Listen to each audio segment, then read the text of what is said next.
I'm pretty sure I just realized what exactly Satoru reminds me of, which you think I would have caught earlier, like as soon as we found out that Akutami like is a big fan of Bleach.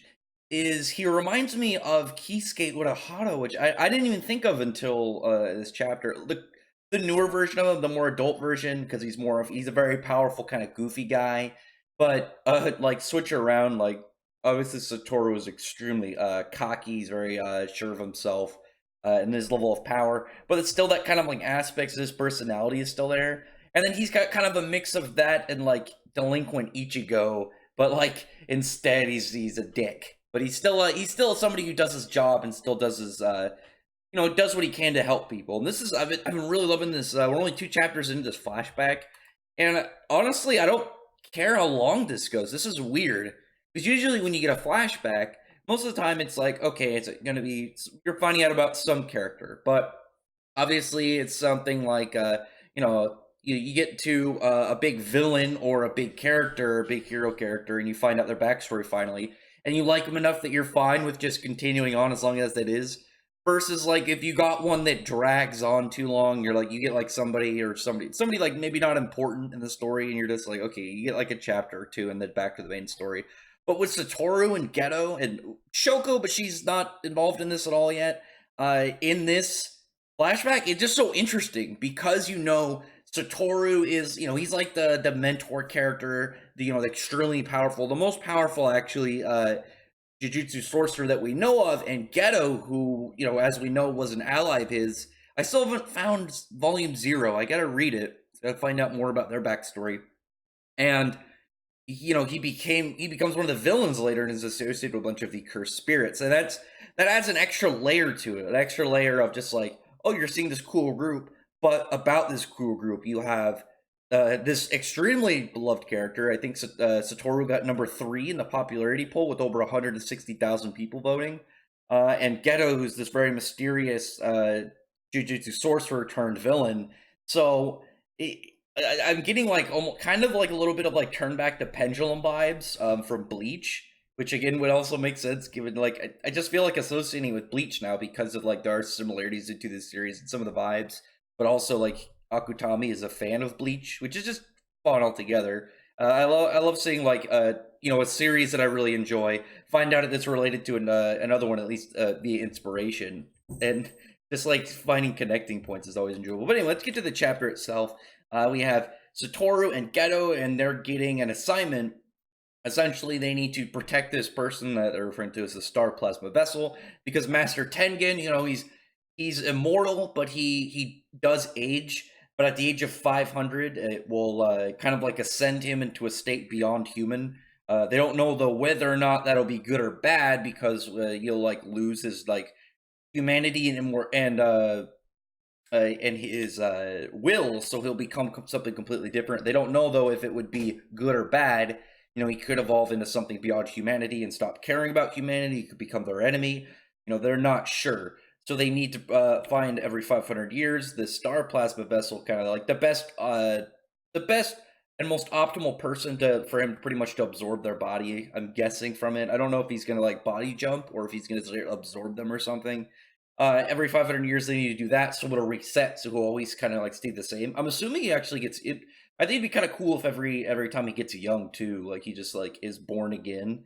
Maybe that's it. Maybe he has to get like a woman so he could like absorb into their body and be born out of it. I don't know. I have no idea. But anyway, we'll find out soon. Eventually, rather, maybe not soon. It'll be a couple chapters. But I thought it was really fun that like in the description of it, like Satoru explains it as like, you'll have you could either turn it into, Metal Greymon, which would be good, but it'd be bad if it'd be School Greymon, so it's best to reset him to Koroman. Which is, if you watch an original Digimon, which I imagine a lot of people, that watch these videos have, just because it's one of those staple series, especially during the age that it was, originally airing over in, like, America and stuff. Obviously, I'm talking about specifically for me and my, more English-speaking folk, not against any foreigners. I don't know where I was going with this, but just like the fact of it, I think it was really fun just to kind of like compare that. And Satoru's not very old. I think he's like 26. I'm looking it up mid video. Satoru Gojo age. One second. But he's not that old. I think he's like around like the same age as a lot of people that would. Oh yeah, he's only 28. So like I don't remember what year Digimon original was airing, but like around that time, you would have saw it. So I think that's kind of cool that you're kind of like gauging some of the age group. You're gonna get normal shonen like in Japan. There you're gonna get like more kids, but I think a lot of the older like area people like in their like late teens, early 20s are gonna be the ones that really like Jujutsu Kaisen the most. Then that's like right around their age gap to make like a reference. I thought was pretty cool, but also was just a really nice, fun like comparison. You watch the Digimon, you know what happens with Greymon before you like what do you Digivolved into Skull Greymon. It was a huge problem.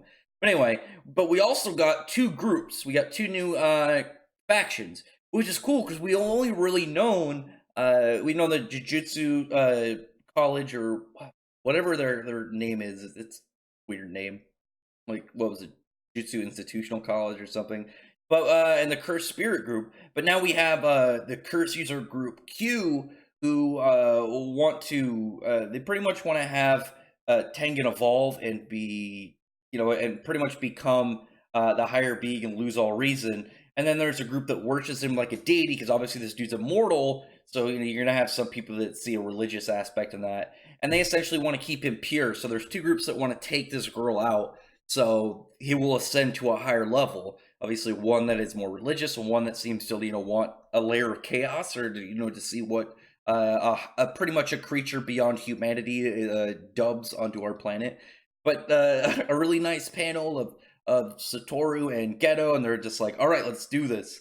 But they're like, "If you fail, it will affect all of society, so don't fuck up." I thought that was really funny because it was like this really intense like layout, like important panel, and then the very next one it's Satoru like getting a drink, and he's just like, seriously, this is ridiculous. Like this because the I think he was talking about how like the star what were they called, the Time Vessel Association, that's what they're called, the religious group. They're not a threat in Satoru's eyes because they don't have curse users. They aren't a power based system. They're religious based. So he's like, oh, we got to worry about Q and what they do, and they're just kind of like having a nice conversation between Satoru and Geto. And obviously, like Geto's like or Satoru's like it'll be fine. We're the strongest. That's what we got picked for this.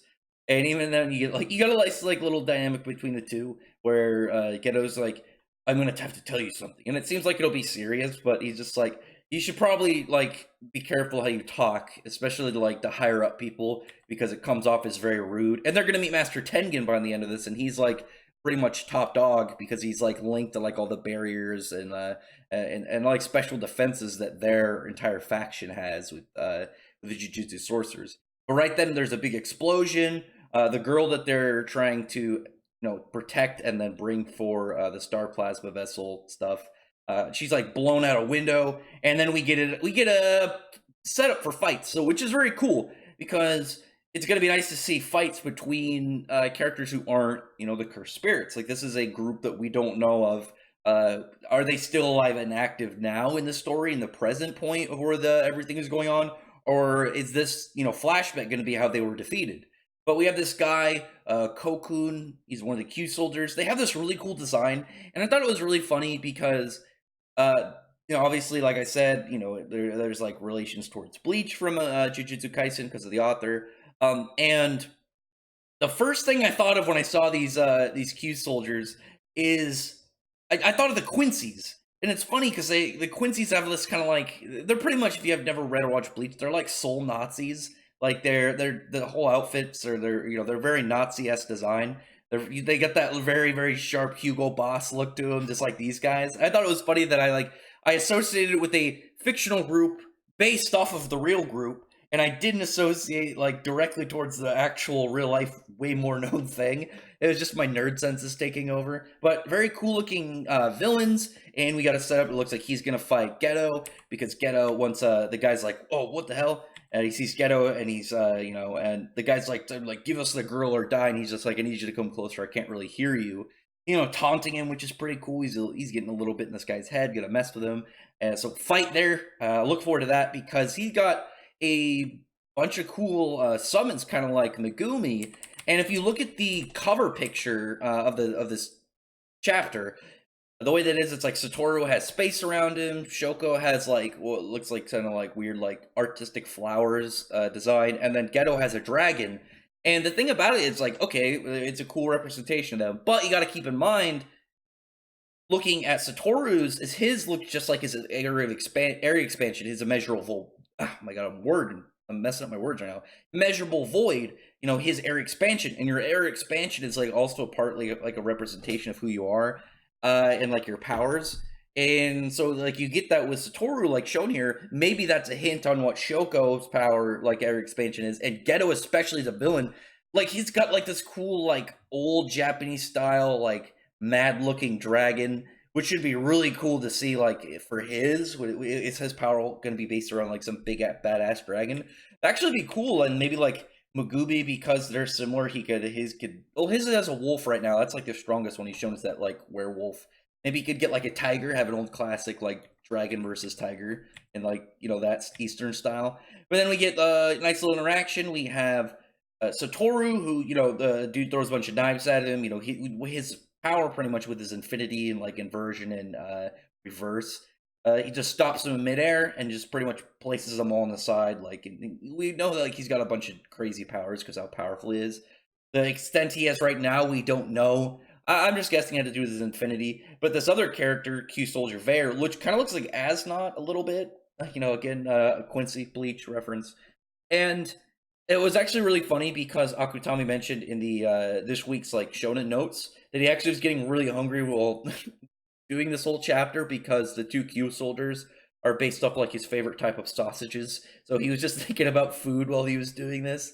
So that very amusing in a lot of ways. But then we get an ominous layout in the end of the chapter, which I think was cool, because at the start, like right in the middle, when they're like, you know, they know about what their mission is, they're like, oh yeah, the Time Vessel Association group, they're not going to be a threat. They don't have power characters. They're like a religious group.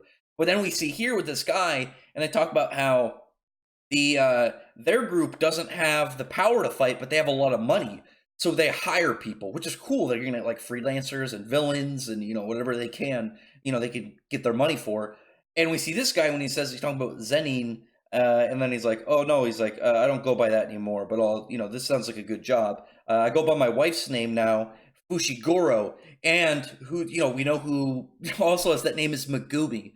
And we know that from there, I believe it, look at the wiki real quick. I'm just trying to remember. I think it's what is it, Noritoshi, because the Noritoshi, I think, are from like the line of Jujutsu Kaisen, or of the Zenin and Fushiguro. I think they're all part of like the, not the Zenin, because it's the Noritoshi. They're like one of the high families, I believe. I'd have to go back and look, but they have like I think it was what, Kamo Noritoshi, who was like the one of the bigger characters like in their lore. He was like the most bad, like dangerous freaking the most evil shaman like ever in the world. So a hype character maybe for the future, but he's directly related to the other like important, like obviously, like I said, the Noritoshi and then the Fushiguro. But we gotta keep this in mind that this is a main character, not main character, the rival character's dad was a fucking mercenary like killer, and he's going to be involved in this, so that's going to be really cool. I'm looking forward to that and seeing what exactly like maybe involves like why Megumi is like the way he is, why like he maybe was like he's like a ruffian turned. I have to go back and look, but there's like the, what was it, his, he's an orphan. It was just him and his sister. I'd have to go back and look at that. So maybe this will tell us tale of, you know, of that, and lay out like a plot piece for later. Like maybe Geto kills him, and Geto's the reason why the dude's dead, and Megumi doesn't have a dad. I have to go back and look. I swear him and his sister were orphans. I'll go look after this. But tell me in the comment section below. I'm really loving this flashback. It's very interesting. We're getting a lot of good fleshing out for you know, the character backstory. We're getting some like interesting situations with the plot, new groups, and just all around the pretty much what changed both Satoru, the pretty much the main force of the Jujutsu sorcerers, and Geto, who's gonna be, he's like the driving mastermind character behind the cursed spirit group. Other than that, I really appreciate it again if you'd comment below. thumbs up the video, but from the like button and the subscribe button. So I'm fumbling over my words again. Right near the end of the video. But other than that, I appreciate everyone who's already subscribed, and I thank you all for listening. Bye.